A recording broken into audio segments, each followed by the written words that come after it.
India voice, आपकी सोच, आपकी आवाज। नमस्कार, आप देख रहे हैं इंडिया वॉइस और मैं हूं आपके साथ पुष्पेंद्र चौधरी। बुलेटिन की शुरुआत करेंगे। कर्नाटक के मुख्यमंत्री सिद्धारमैया ने अपने पद से इस्तीफा दे दिया है। उन्होंने लोक भवन जाकर अपना इस्तीफा सौंपा।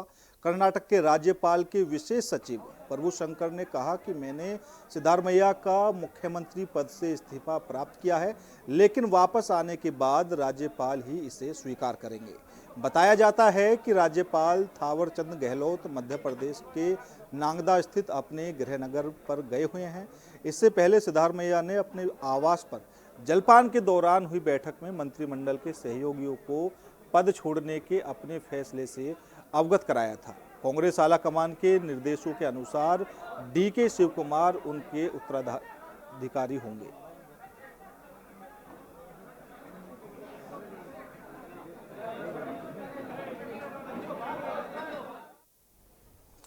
भारतीय जनता पार्टी नेतृत्व ने पार्टी के दिल्ली प्रदेश अध्यक्ष के नाम का ऐलान कर दिया है। सांसद हर्ष मल्होत्रा को यह जिम्मेदारी मिली है। हर्ष मल्होत्रा बीते लोकसभा चुनाव में जीतकर पहली बार सांसद निर्वाचित हुए और उन्हें मोदी सरकार में मंत्री पद भी दिया गया। इससे पहले हर्ष मल्होत्रा दिल्ली के महासचिव रह चुके हैं। उन्हें बीजेपी ने पूर्वी दिल्ली सीट से टिकट दिया था। पार्टी ने हर्ष मल्होत्रा को गौतम गंभीर की जगह मैदान में उतारा था। हर्ष मल्होत्रा साल 2015 से साल 2016 के बीच दिल्ली नगर निगम मेयर पद की जिम्मेदारी भी संभाल चुके हैं। साल 2012 में पूर्वी दिल्ली के वेलकम कॉलोनी से निगम पार्षद का चुनाव जीता था। स्मृति ईरानी और पीयूष गोयल समेत बीजेपी के कई बड़े नेताओं ने हर्ष मल्होत्रा के लिए प्रचार किया था।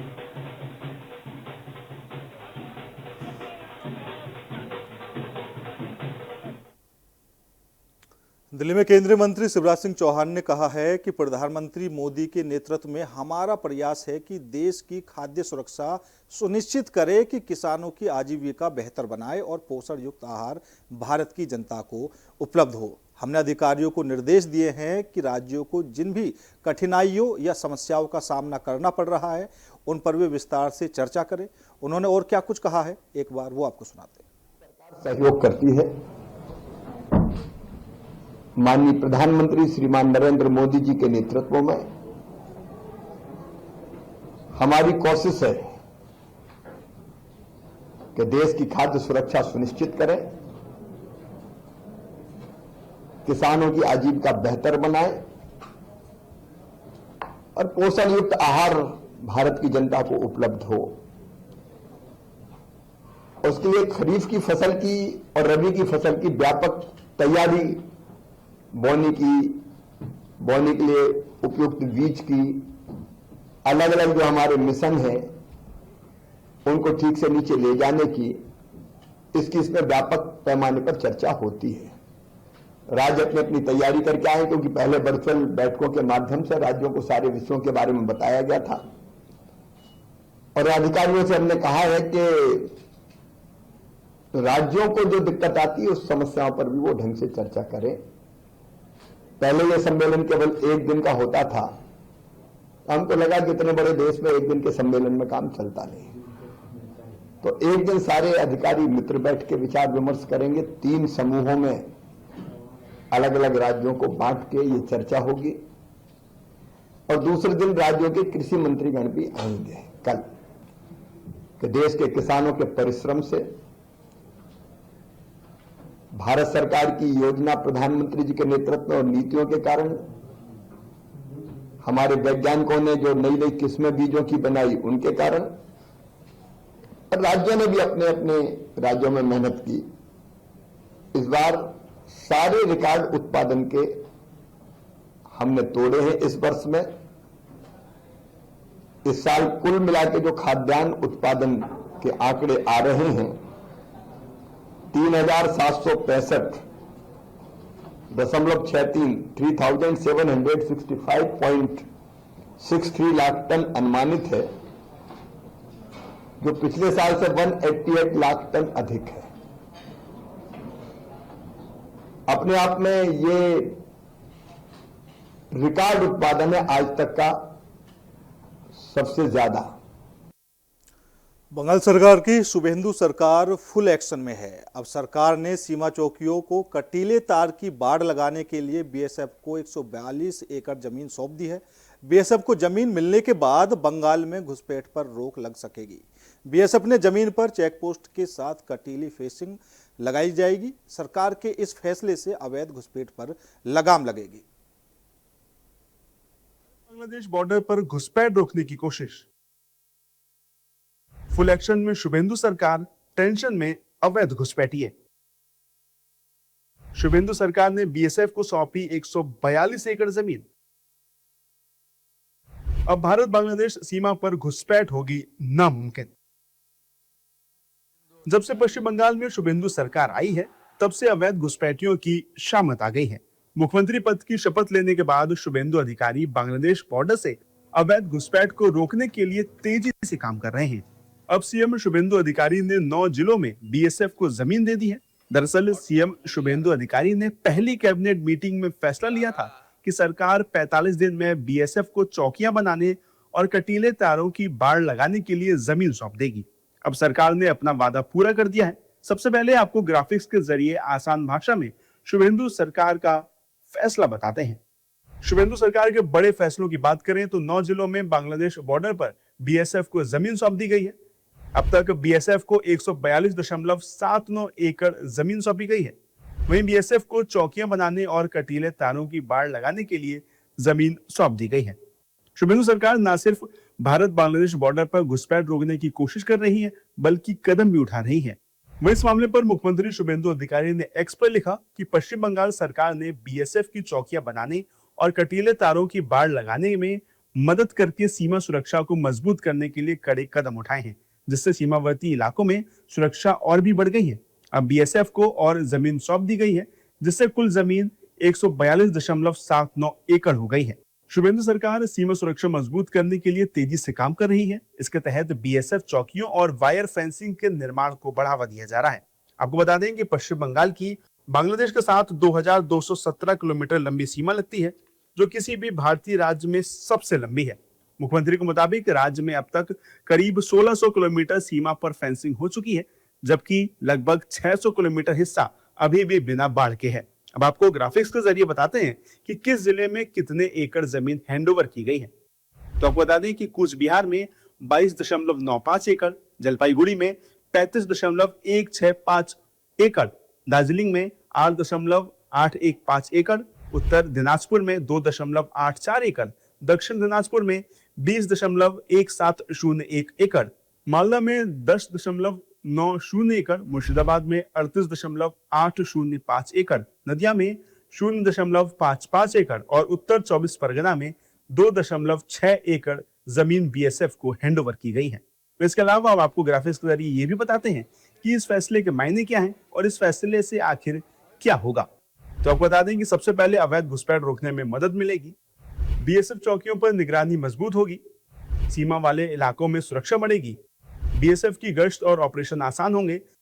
राष्ट्रीय सुरक्षा को बड़ा फायदा मिलेगा।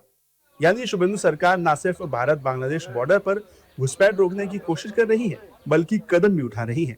शुभेंदु अधिकारी ने बंगाल में बांग्लादेश से होने वाली अवैध घुसपैठ को रोकने और अवैध प्रवासियों को बाहर निकालने के लिए डिटेक्ट, डिलीट और डिपोर्ट यानी पहचान करो, नाम हटाओ और वापस भेजो की सख्त नीति लागू कर दी है। कुल मिलाकर कहें तो बांग्लादेशी घुसपैठियों के अच्छे दिन खत्म और बुरे दिन अब शुरू हो गए हैं। बहुचर्चित ट्विशा शर्मा संदिग्ध मौत मामले में जांच अब और तेज होती नजर आ रही है। केंद्रीय जांच ब्यूरो ने मामले की गंभीरता को देखते हुए भोपाल में अस्थायी कंट्रोल रूम बनाने की तैयारी शुरू कर दी है। इसके लिए दिल्ली सीबीआई टीम ने भोपाल पुलिस कमिश्नर को पत्र लिखकर सुरक्षित स्थान उपलब्ध कराने की मांग की है, जहां केस से जुड़े संवेदनशील दस्तावेज और साक्ष्य रखे जा सकें। वहीं मध्य प्रदेश हाईकोर्ट द्वारा पूर्व जज गिरिबाला सिंह की अग्रिम जमानत रद्द किए जाने के बाद जांच को नई दिशा मिली है। सीबीआई ने पूर्व जज और ट्विशा शर्मा की सास के घर पर हाईटेक इक्विपमेंट का इस्तेमाल करके जांच कर रही है।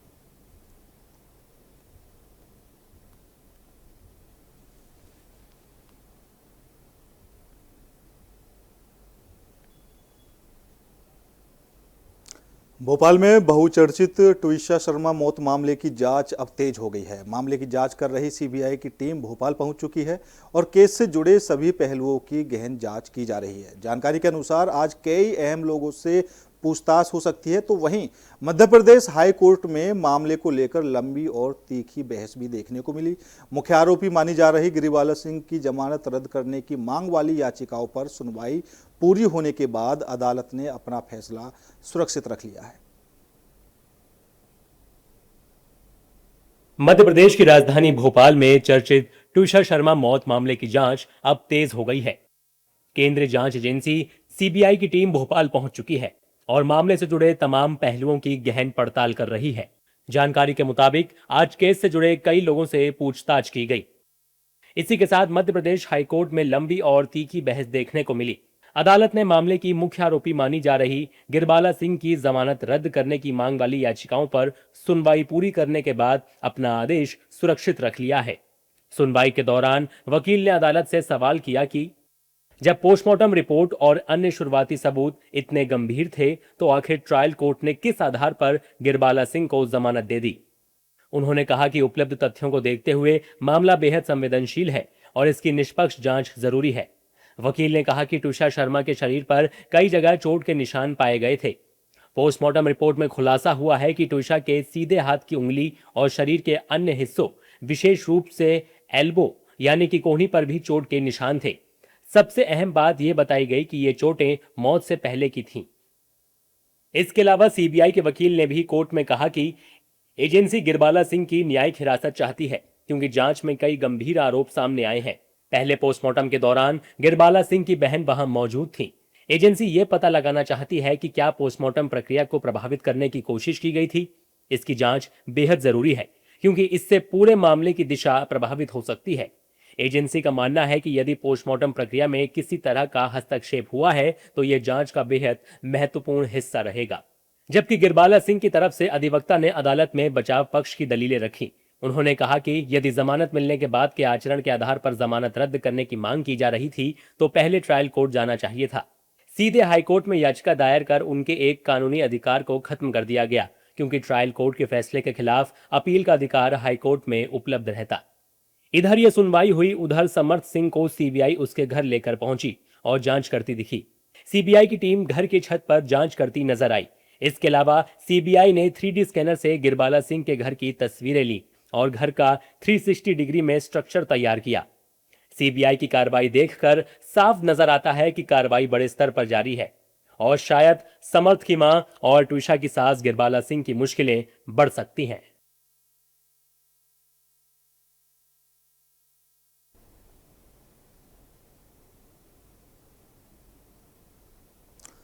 उत्तर प्रदेश की सियासत में बयानबाजी का दौर तेज हो गया है। आजमगढ़ पहुंचे मंत्री ओम प्रकाश राजभर ने समाजवादी पार्टी और अखिलेश यादव पर जमकर निशाना साधा। राजभर ने आरोप लगाया कि सपा कार्यकर्ताओं ने गायत्री प्रजापति के परिवार के साथ मारपीट और तोड़फोड़ की है। उन्होंने कहा कि अलग अलग समाज के लोगों पर हमले हो रहे हैं। ऐसे में समाजवादी पार्टी किस मुंह से सरकार बनाने की बात कर रही है। राजभर के इस बयान के बाद प्रदेश की राजनीति में नया सियासी घमासान शुरू हो गया है। झूठ बोलने का ठेका लिए अखिलेश जी। अब कैसे सरकार बनेगी? गायत्री प्रजापति की पत्नी विधायक है। कल समाजवादी पार्टी के गुंडे गमछा से मुंह बांध करके और पहुंच गए उसके दरवाजे पर, वहाँ मारतोड़ फोड़ किए, मारपीट किए हैं। अब प्रजापति कैसे उड़ देगा इनको? राजभर की हत्या कर रहे हैं, कैसे राजभर देगा? पाल की हत्या कर रहे हैं, यादव कैसे उड़ देगा? किस मुँह से सरकार बना रहे हैं? ये MOI फैक्टर जो था, यम वाले आज लाखों यादव जो है भारतीय जनता पार्टी का झंडा लेके घूम रहे हैं, और यम वाले इनको सरकार बनवा देंगे। वो भाजपा का झंडा उठा लिए हैं कि जब वो भाजपा में जा रहे हैं तो हम लोग भी भाजपा में चलेंगे। झूठ बोल। उत्तर प्रदेश सरकार के मंत्री नरेंद्र कश्यप ने इंडिया वॉइस से खास बातचीत में कहा है कि SIR मामले में सुप्रीम कोर्ट द्वारा चुनाव आयोग को सही ठहराया जाना विपक्ष के लिए बड़ा जवाब है। उन्होंने कहा कि विपक्ष लगातार SIR का विरोध करता है, इसलिए अब उन्हें चुनाव आयोग से माफी मांगनी चाहिए। मंत्री ने कहा कि प्रधानमंत्री नरेंद्र मोदी के नेतृत्व में देश लगातार विकास की दिशा में आगे बढ़ रहा है। सरकार की योजनाओं का लाभ सीधे जनता तक पहुंच रहा है और लोग सरकार के कार्यों से संतुष्ट हैं। उत्तर प्रदेश सरकार में मंत्री नरेंद्र कश्यप जी हमारे साथ हैं। सर, SIR को सुप्रीम कोर्ट ने सही ठहराया है, लेकिन विपक्ष लगातार सवाल उठा रहा है। SIR पर सर्वोच्च न्यायालय का फैसला विचार बहुत प्रशंसनीय है, क्योंकि इलेक्शन कमीशन के जिस फैसले को, SIR के फैसले को विपक्ष ने सवालों के कटघरे में खड़ा किया था, सर्वोच्च न्यायालय ने उस प्रक्रिया को सही बता के प्रमाणित कर दिया है कि SIR देश और प्रदेश में जरूरी है। मेरे ख्याल से सर्वोच्च न्यायालय के फैसले की मैं प्रशंसा करता हूं। और अब विपक्षी गणों के लिए, विपक्षी दलों के लिए एक सवाल जरूर है कि आपने हमेशा SIR का विरोध करके इलेक्शन कमीशन की पोजीशन को डाउन करने की कोशिश की है, लेकिन सर्वोच्च न्यायालय के फैसले के बाद आपका विरोध मेरे ख्याल से अब प्रमाणित नहीं हो रहा है। सर, नरेंद्र मोदी के सरकार में 12 साल पूरे हो चुके हैं। ऐसे में अखिलेश यादव कहते हैं कि 12 साल में देश का विकास नहीं हो और देश गर्द में चला गया है। प्रधानमंत्री नरेंद्र मोदी जी के 12 वर्ष के शासनकाल में देश में डेमोक्रेसी मजबूत हुई है, संविधान का गौरव बढ़ा है, विकास वैश्विक स्तर पर प्रमाणित हुआ है, अर्थव्यवस्था सशक्त हुई है और सबसे बड़ी बात, करप्शन पर जीरो टॉलरेंस की पॉलिसी पर प्रधानमंत्री जी ने DBT के माध्यम से लाभार्थी तक लाभ को पहुंचाने में सफलता प्राप्त की। इसलिए प्रधानमंत्री नरेंद्र मोदी जी के 12 वर्षों की सरकार देश में बहुत सफलतम सरकार है। हां, जहां तक विरोधियों के सवाल का जवाब मैं दे सकता हूं, तो मेरे ख्याल कांग्रेस, समाजवादी पार्टी और तमाम जो इंडिया गठबंधन के लोग हैं, जिन्होंने हमेशा मोदी जी का विरोध किया, मोदी जी के विकास का विरोध किया, यहां तक कि प्रधानमंत्री जी को गाली देने की कोशिश की, शायद उन्हें अब समझ जाना चाहिए कि देश विकास को पसंद करता है, इंडिया गठबंधन की गालियों को अब देश नकारता है। सर, विपक्ष कहता है कि 27 में सरकार बनेगी, जैसे सरकार उत्तर प्रदेश में बनेगी केंद्र में सरकार गिर जाएगी।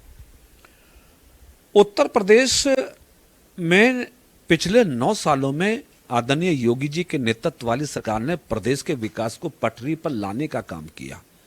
रोजगार हो, विकास हो, सड़कें हो, एयरपोर्ट हो, जो भी कुछ हो, 9 सालों में उत्तर प्रदेश की तस्वीर और लोगों की तकदीर बदली है। डबल इंजन की सरकार ने उत्तर प्रदेश की जनता के दिलों को जीतने का काम किया है। उसी के आधार पर 2027 में भी भारतीय जनता पार्टी यानी NDA गठबंधन प्रचंड बहुमत से सरकार बनाएगा। समाजवादी पार्टी को फिर से हाथ मलते देखेगी उत्तर प्रदेश की जनता। अखिलेश यादव लगातार एनकाउंटर पे सवाल उठा रहे हैं। उनका कहना है कि PDA के लोगों को एनकाउंटर किया गया, अगर सरकार बनती है तो उसकी जांच की जाएगी।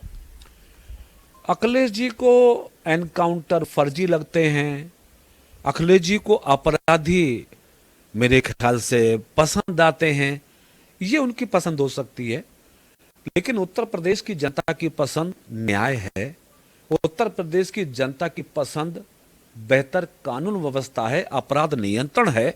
इसलिए योगी जी के नेतृत्व वाली सरकार ने बेहतरीन सुशासन देकर उत्तर प्रदेश की जनता को बेहतर जीवन दिया है। अखिलेश जी को यदि आज भी अपराधियों से प्यार है या एनकाउंटर उनको फर्जी लगते हैं, तो मेरे ख्याल से उत्तर प्रदेश की जनता उनके मनोभाव को समझ रही है और 2027 में खुद अखिलेश जी को जवाब मिलेगा उत्तर प्रदेश की जनता का।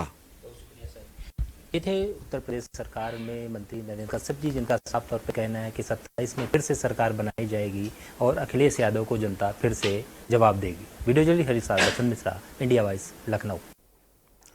उत्तर प्रदेश सरकार में राज्य मंत्री कैलाश राजपूत ने अखिलेश यादव पर तीखा हमला बोला है। उन्होंने कहा है कि सपा सरकार के कार्यकाल में प्रदेश में दंगे और अराजकता का माहौल था, जबकि योगी सरकार आने के बाद उत्तर प्रदेश में शांति और विकास स्थापित हुआ है। राज्य मंत्री ने दावा किया है कि जनता वर्तमान सरकार से संतुष्ट है और प्रदेश में खुशहाली का माहौल है। उन्होंने यह भी दावा किया कि अखिलेश यादव को जनता दोबारा सत्ता में नहीं आने देगी। सरकार में राज्य मंत्री कैलाश राजपूत जी हमारे साथ मौजूद हैं। सर, अखिलेश यादव ने एक तंज कसा है कि कहा है कि उत्तर प्रदेश में जो इनकाउंटर हुए थे वो पीडीए के लोगों के हुए थे, जब सरकार बनेगी तो उनकी जांच करा करके कार्रवाई की जाएगी। पहले तो आज बकरीद के पावन पर्व पर प्रदेश एवं देशवासियों को हार्दिक बधाई देता हूं। और अखिलेश जी क्या कहते हैं क्या नहीं कहते, रोज अपना बदल कहते हैं, वो हमें लगता है परेशान से नज़र आ रहे हैं। और ये पीडीए वगैरह कोई इनकाउंटर वगैरह तो हमें लगता है कोई हुआ नहीं होगा, बाई चांस इस्तीफा को मेरी जानकारी भी नहीं है। सर, 27 का चुनाव विधानसभा का है, ऐसे में अखिलेश यादव कह रहे हैं कि इस बार गठबंधन हम जो भी छोटी पार्टी हो या बड़ी पार्टी हो उनके साथ करेंगे और 403 सीटों पर जीतेंगे। भैया, मैं कह रहा हूँ कि जो लोकसभा में रिजल्ट आ गया वो संविधान खतरे को दलित वर्ग बैकवर्ड वर्ग को लगा कि हमारा आरक्षण खत्म हो जाएगा। एक झूठ एक बार चलता है, बार बार नहीं चलता है।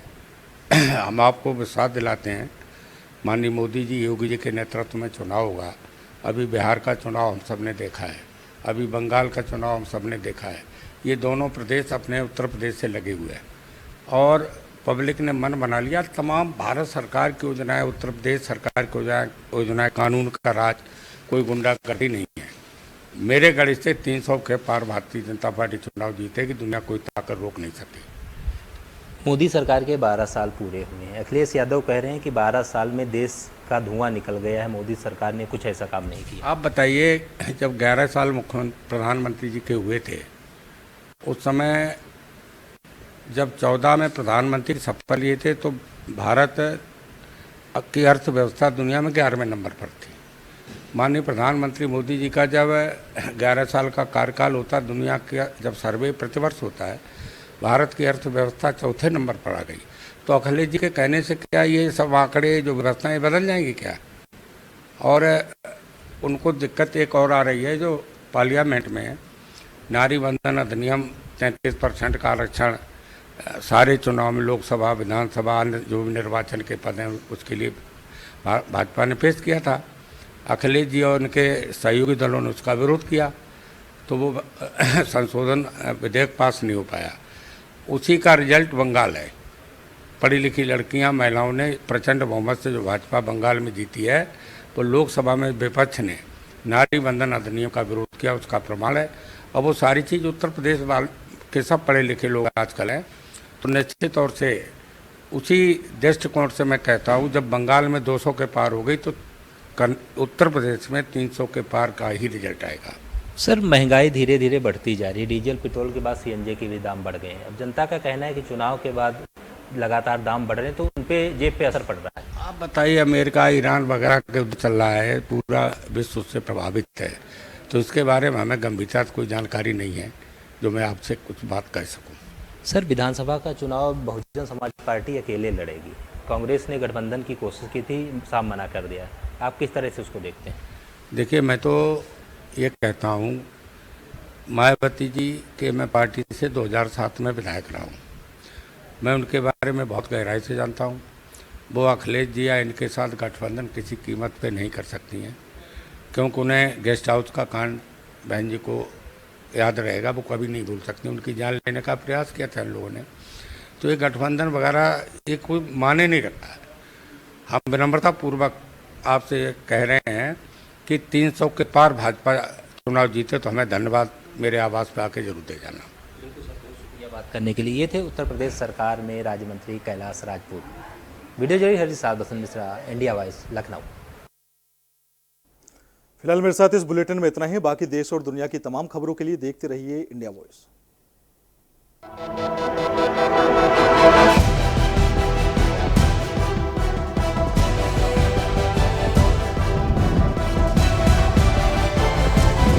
इंडिया वॉइस, आपकी सोच, आपकी आवाज।